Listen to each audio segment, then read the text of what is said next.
عید کہاں کرنی ہے یا عید کے موقع پہ جو ہے وہ آپ مجھے کیا دیں گے، تو یہ تو وہی پرائیویٹ بات.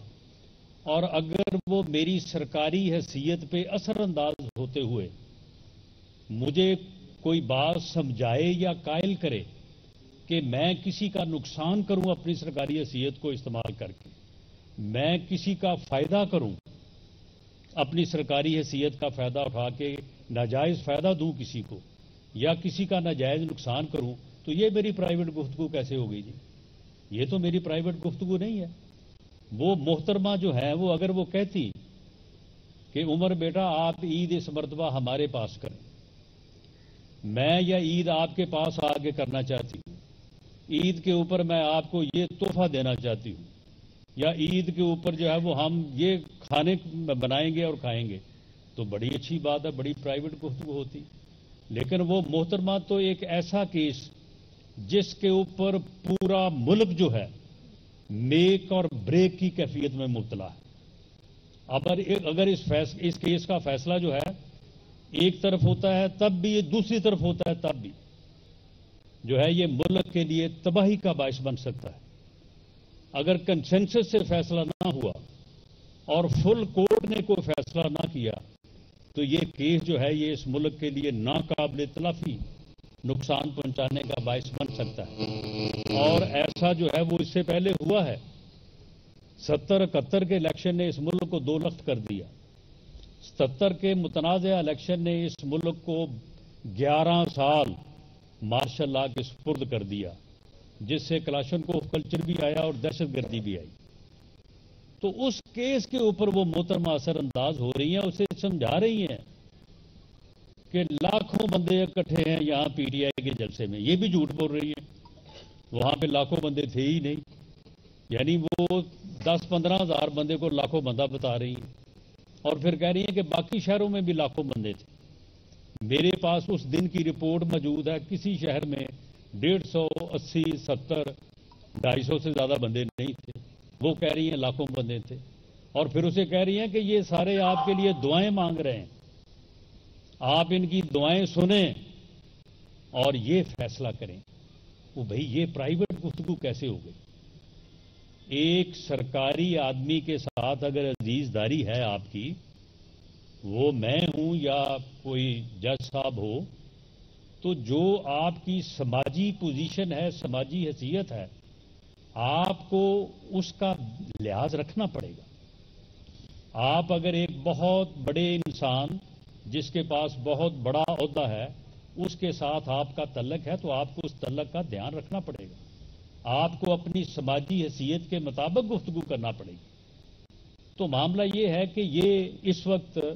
ملک جو ہے وہ اس صورتحال سے دوچار ہے. 14 مئی کو سپریم کورٹ کا حکم ہے، چیف جسٹس صاحب کا اور 3 رکنی بینچ کا حکم ہے کہ جی آپ جو ہے یہ سنائیں، آپ 14 مئی کو الیکشن کروائیں. ہم الیکشن سے نہیں بھاگ رہے، یہ پراپیگنڈا ان کا. آج میں آپ کے پاس کھڑا ہوں اور جس طرح کے رستے ہیں آپ مجھے بتائیں کہ میں اگر الیکشن نہیں لڑنا چاہتا تو مجھے پھر یہاں پہ کیوں آنا چاہیے تھا؟ یہاں پہ میں آپ کے پاس کھڑا ہوں تو الیکشن کے لیے کھڑا ہوں. آپ نے بھی ووٹ کی بات کی ہے تو الیکشن کا ہمیں کوئی خوف نہیں ہے. الیکشن جب ہوگا لڑیں گے اور جیتیں گے انشاءاللہ. لیکن ہمارا یہ مطالبہ ہے کہ الیکشن ایک دن ہونے چاہیے، کرایا جائے. اور اب تمام اس بات پہ جھگڑا ہم نے کہا کہ فل کورٹ آپ بٹھائیں اور بٹھا کے جو ہے وہ آپ فیصلہ کروا دیں، ہم قبول کریں گے. لیکن وہ نہیں ہوا. 9 ججوں کا ایک بینچ بنا، وہ گھٹتے گھٹتے گھٹتے جو ہے وہ 2 پہ رہ گیا. اور اب وہ فیصلہ جو ہے اس وقت موجود ہے. ہم سمجھتے ہیں کہ اس ملک کی بہتری اسی میں ہے کہ الیکشن جو ہے وہ اکٹھے ہونے چاہیے، ایک دن ہونے چاہیے، فیئر ہونے چاہیے، فری ہونے چاہیے. رزلٹ ایسا ہو جسے سب جو ہے وہ تسلیم کریں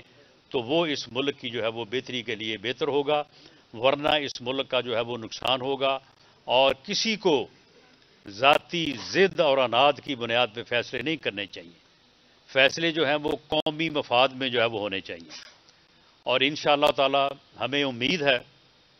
کہ اللہ تعالیٰ اس ملک پہ، اس قوم پہ اپنا فضل و کرم کرے گا، اور الیکشن بھی ہوں گے انشاءاللہ، اور الیکشن کے نتیجے میں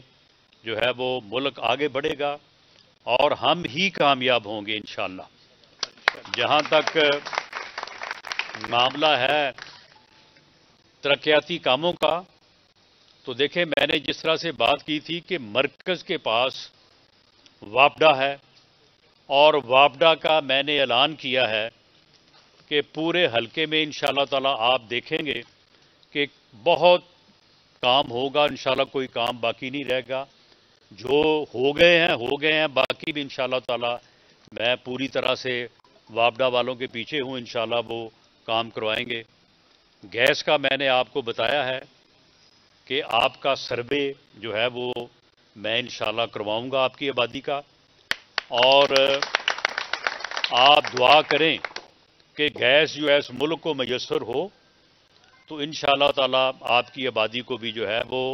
ترجیحی بنیادوں پہ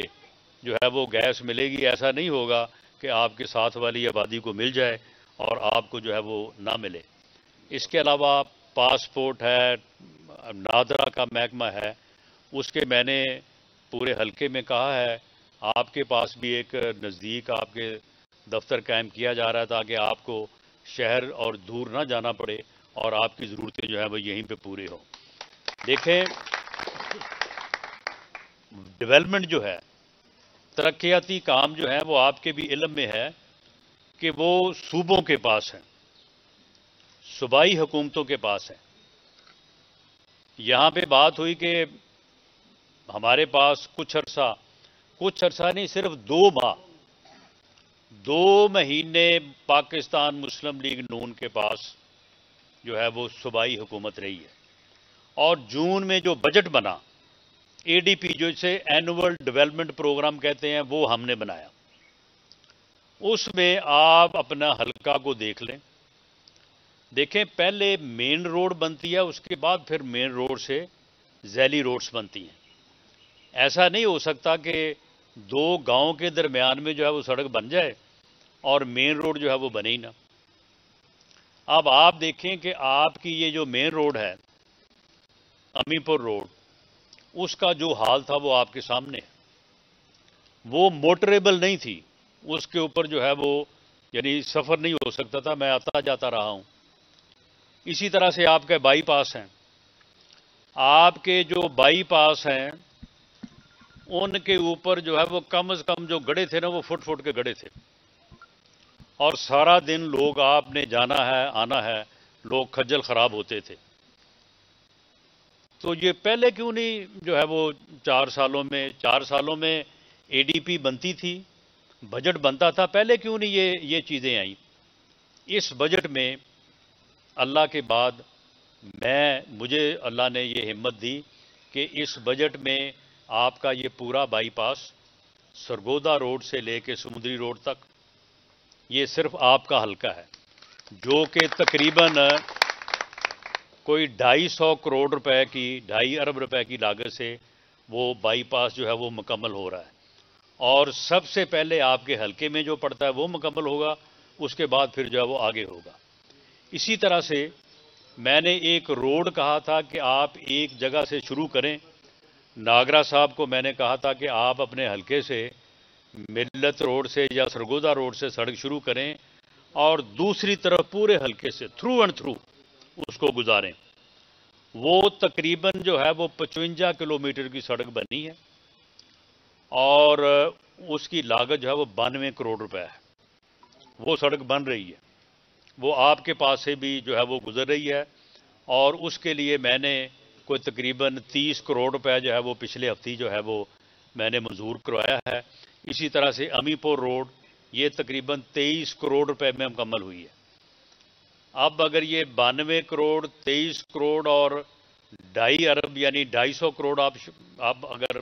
کیلکولیٹ کریں تو یہ تقریباً 4 ساڑھے 4 500 کروڑ روپے بنتا ہے۔ اگر یہ آپ کی مین روڈز پہلے بنی ہوتی، اگر ان کے اوپر جو ہے وہ اتنا بڑا فنڈ جو ہے وہ خرچ نہ کرنا پڑتا، اور یہ 4 سال 5 سال سے ٹوٹی ہوئی تھی، یہ امی پور بنگلہ والی روڈ جب میں الیکشن لڑنے تو اس وقت بھی اس کا یہی حال تھا، اور یہ بائی پاس کا بھی یہی حال تھا جو ان کا یعنی بننے سے پہلے تھا۔ اگر یہ بنی ہوتی تو یہ پیسے جو ہے اگر آپ کے ہر گاؤں میں جو ہے وہ سڑک ہے، سیوریج ہے، کوئی اپنا پانی کے نکاس کا جو ہے وہ نالوں کا انتظام جو ہے وہ میں سمجھتا ہوں کہ سیم نالے میں ہر گاؤں کا جو ہے وہ پانی جانا چاہیے، اگر اس کے اوپر خرچ کرتے تو اتنے پیسوں سے آپ کے حلقے میں کوئی کام باقی نہ رہتا۔ لیکن کیونکہ یہ کام نہیں ہوئے تھے پچھلے 4-5 سالوں میں، اسی طرح سے وہ بائی پاس بھی ٹوٹا ہوا تھا، امی پور روڈ مین روڈ وہ بھی خراب تھی، اسی طرح سے کوئی پورے حلقے کی سڑک بھی نہیں تھی، تو یہ چیزیں جو ہیں یہ رکھوائی گئیں، ان کے اوپر کام ہو رہا ہے انشاءاللہ تعالی، یہ مکمل ہوں گی، اور اس کے بعد پھر جو ہے یہ آپ کے جو جس راستے سے میں چل کے آیا ہوں یہ راستہ بھی انشاءاللہ تعالی اسی طرح کا بن جائے گا جس طرح سے امی پور روڈ جو ہے وہ امی پور بنگلہ روڈ بنی ہے۔ تو یہ سارے کام جو ہیں یہ انشاءاللہ تعالی آپ کے جو ہے وہ ہوں گے، آپ اس کے اوپر یقین بھی رکھیں، اور امید نہیں یقین رکھیں آپ انشاءاللہ تعالی، کیونکہ جو بھی میری حیثیت ہے پارٹی میں یا حکومت میں نے اس کا کبھی کوئی ذاتی فائدہ نہیں اٹھایا، جب بھی اٹھایا ہے اپنے حلقے کے لیے اٹھایا ہے، اپنے شہر کے لیے اٹھایا ہے۔ اگر اس سے پہلے پنجاب میں مسلم لیگ نون کی حکومت رہی ہے میاں شہباز شریف صاحب کی قیادت میں، تو آپ دیکھ لیں کہ شہر میں کتنے کام ہوئے ہیں۔ یہ فیصل آباد جو ہے اسے لوگ کہتے تھے کہ یہ شہر نہیں ہے، یہ بہت بڑا گاؤں ہے، اللہ کے فضل سے ہم نے اس بہت بڑے گاؤں کو جو ہے وہ شہر بنایا، تمام اس کی مین روڈز بنائیں، اس میں ہاسپٹل بنائے، اس میں یونیورسٹیز بنائی، اس میں اوور ہیڈ بریجز بنائے، اس کے موٹر ویز جو ہے وہ اس کے پاس سے گزرے، ایکسپریس وے بنایا جو کہ موٹر وے کو فیصل آباد کے اندر لے کے آیا۔ تو یہ سارے کام جو ہیں یہ اسی دور کے ہیں، اور یہ جو اب کہہ رہے ہیں کہ جی ہمارے اوپر جو ہے وہ آپ یقین کریں، بھئی آپ بتائیں 3.5-4 سالوں میں آپ نے کیا کیا ہے؟ کوئی فیصل آباد کا منصوبہ بتا دیں، کوئی ایک، کوئی ہمارے جو منصوبے جو ہاسپٹل جو یونیورسٹی یا جو اپنا ایکسپریس وے ہے وہاں پہ بتا دیں کہ یہ 1 میل کا ٹوٹا ہم نے بنایا 3.5 سالوں میں، سوائے پیسے لینے کے، ٹرانسفر پوسٹنگ میں پیسے کمانے کے۔ وہ فرا گوگی جو ہے وہ پنجاب میں بیٹھی جو ہے وہ پیسے لے کے ٹرانسفر پوسٹنگ کر رہی تھی، یہ ادھر بیٹھے تھے ان کے جو ایم پیز ہیں۔ اس کے علاوہ یہ بتائیں انہوں نے کیا کام کیا ہے یہاں پہ، یہ بتائیں کہ وہ 50 لاکھ جو گاڑی انہوں نے دینے تھے وہ کدھر ہیں؟ وہ 50 لاکھ کوئی بتائیں کو 8-10 گھر ادھر فیصل آباد میں بھی کبھی بنے ہوں اور کسی کو دیے ہوں، وہ 1 کروڑ نوکری کدھر ہے؟ وہ 1 کروڑ نوکری جو ہے وہ اگر کسی جگہ پہ ہے تو وہ بتا دیں۔ تو یہ ایک سریحن دھوکہ ہے، ماں سوائے اس بندے کے فراڈ کرنے کے اور ماں سوائے لوگوں کو جو ہے وہ ابہام میں ڈالنے کے، نفرت کی سیاست کرنے کے، اس کے سوا اور کچھ بھی نہیں ہے۔ قوم کو اس کی شناخت کرنی چاہیے، اس کا ادراک کرنا چاہیے، اور اس فتنے کو اپنے ووٹ کی طاقت سے مائنس کرنا چاہیے، ورنہ یہ فتنہ جو ہے یہ اس ملک اور قوم کو کسی حادثے سے دوچار کرے گا۔ جو آدمی اپنے مخالفین کے ساتھ، سیاسی مخالفین کے ساتھ بیٹھ نہ سکے، بات نہ کر سکے، جو نفرت کی سیاست کرے، وہ کبھی کسی معاشرے کے لیے، وہ کسی ملک بلکہ کسی گاؤں کے لیے، کسی محلے کے لیے جو ہے وہ فائدہ مند نہیں ہو سکتا۔ تو اس لیے مجھے امید ہے کہ انشاءاللہ تعالی الیکشن میں جو ہے وہ فتح آپ کی ہوگی، اور انشاءاللہ پاکستان مسلم لیگ کامیاب ہو کے ترقی کا وہی سفر جو مئی 2018 میں رکا تھا وہیں سے جو ہے وہ ہم شروع کریں گے۔ اور مجھے رجوکا برادری کے میں تمام احباب کا دوبارہ شکریہ ادا کرتے ہوئے میں انہیں یہ بات بڑے جو ہے وہ وثوق سے کہہ رہا ہوں کہ آپ نے تو وعدہ کیا ہے، مجھے آپ کے وعدے کے اوپر اللہ کے فضل سے یقین ہے، اور انشاءاللہ تعالی اگلا الیکشن جو ہے وہ یہاں سے ہم آپ کی مدد سے جو ہے وہ بہت بڑی جو ہے وہ کامیابی سے جیتیں گے. آپ تمام احباب کا بہت شکریہ, بہت مہربانی.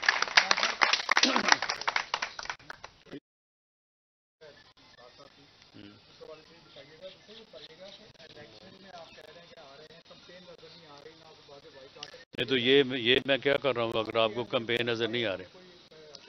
دیکھیں 14 مئی کو تو الیکشن بڑے مشکل نظر آ رہے ہیں, اور الیکشن کی کوئی ڈیٹ کنسنسس سے طے ہوگی, اس کے اوپر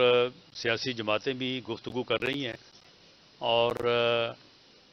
سپریم کورٹ بھی اس کوشش میں ہے, اور اللہ کرے کہ ہمارے معزز جج صاحبان جو ہیں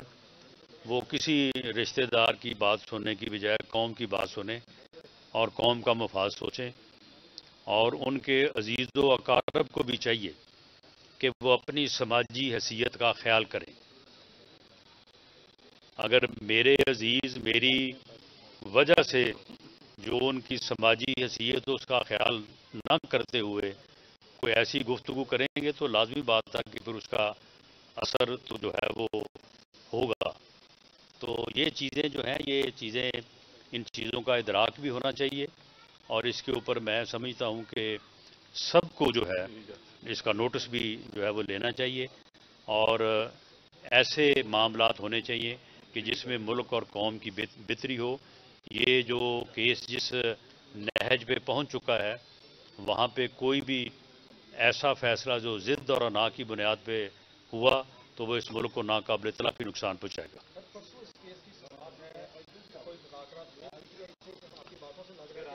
جی